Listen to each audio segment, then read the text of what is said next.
Hello YouTube, so today I feel like I need to make an update video because the lack of videos lately has been due to I don't feel very well. I've got a nasty cold, but I have been doing some work nonetheless. So here we got a computer which we will start out with looking at the computer. So let's turn on the light. Let's do like this. So some of you might remember this computer from before. I sold this computer to a very nice fellow which used this computer for about, what can it be, 2 years, something like that. And I think it was 4 days ago he plugged it in, but you see, he didn't do it the right way, because he plugged it in the USB socket. He shoved the power jack into the USB, and that totally fried it. And I took out the memories and the goodies out of the computer, like I always do. I keep everything that is salvageable, and I thought charger is okay. I don't know, I just take out the battery and plug it in and see what happens. And the solid thing booted. It smelled like burning, but it booted. That's the thing. It did boot even after 18.5 volts in the USB data pin. It was the data pin that took the brunt. So 18.5 volts in the USB data pin still boots, but smells like ape shit, really. But yeah, I will try to figure out what's smelling and desolder that chip. That's the battle plan for that.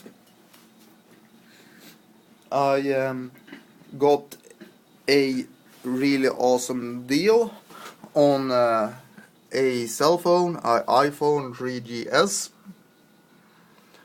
Basically $10 a month.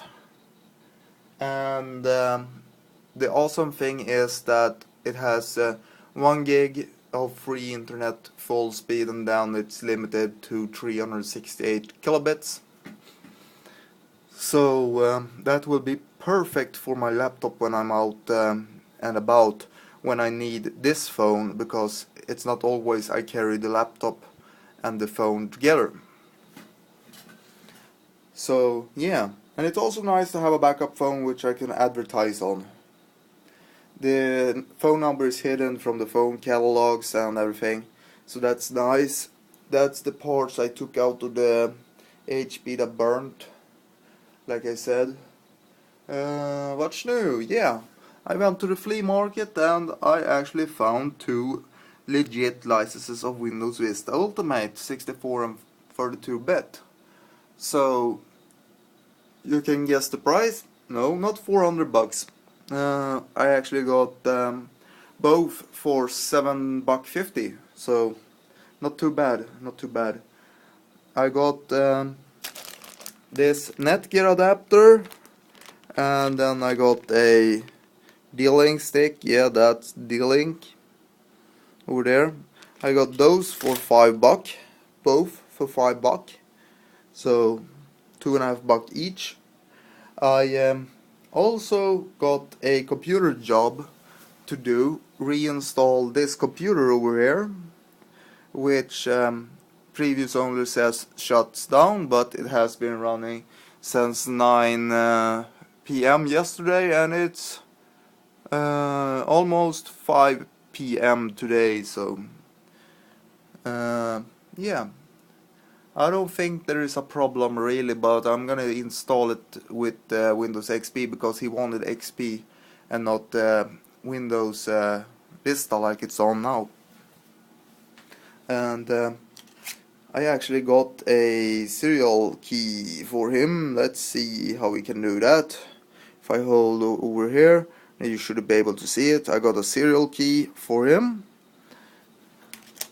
like I will use for installing the computer. It will be legit that way. and nobody could say anything. You can't really resell, but it's close enough. You can't buy Windows XP anymore. There's no way to buy it new, so that's what you have to roll with. Along with the HP laptop, I got a USB card with it that I had before, that I sold the lad also, but I got that back because he don't need it with his new one. I will need to burn a Windows XP disk. The others I can probably keep, as I understood him. The screen works at 3. This computer has yet to be repaired because frankly I haven't had time and I haven't felt good enough to actually do anything about it. Although someone asked, so I will point out on this one. Just bear with me for 1 second, YouTubers. I'm just gonna disconnect the cables because this computer is shut down. I actually shut it down just for the making of this video. And I will show you how to open up a nc6400. And you have to excuse the condition my room is because I have, like I said, been sick. And I am still not well. So here we got everything in focus. You can see that screw hole over there. Take that screw out. You can see that screw hole over there. Take that screw out. And then it should be that screw over there. You take that one out. And that's the 3 screws that hold the entire keyboard in place. Then you flip it around, you open it. And then you got 4 tabs. 1, 2, 3, and 4 tabs. You flip these backwards towards yourself when you have the computer oriented like this, and then you can just gently take your fingernail or something and just pry up the key in the corner, or use a small precision tool to lift the keyboard, and it will be attached to 2 wires, one for the mouse over here and one for the actual keyboard in the back. And that is how you remove the keyboard. I don't know as for now how you remove that bezel, but I need to check how you remove that bezel in order to change the CPU. So if you need to remove that, I will make a video on that later on. But for cleaning fan, you only need to remove keyboard. So yeah, I hope that answers that question in the same video. And put that computer over there. And here is my backup drive. So you have asked why I got a stack of drives sitting on top of my shelf like this. And that's the backup drives, along with a couple of cans of different lubes and stuff I use for computers. I have the Dell monitor and everything hooked up. It works a treat. I have still not had any strength to do anything about desk. I will probably shove that into the coming 2 weeks ahead, because I ain't feeling too well. And on a side note, I got another great fellow dropping by with a shit tons of stuff over here. Actually, several very good items in this collection. A Salmon power supply which need recapping, but that's no worries. Nice speaker cable. I hope that's long enough to reach the Audio Pros because they really need new cable. And yeah, general update. Another fellow dropped by with a whole bunch of old computer cards, AGPs and everything. So that's gonna be tested in the Voodoo machine.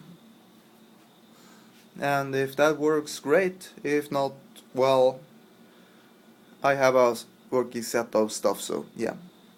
Anyways, please subscribe YouTube and take care, y'all. Bye.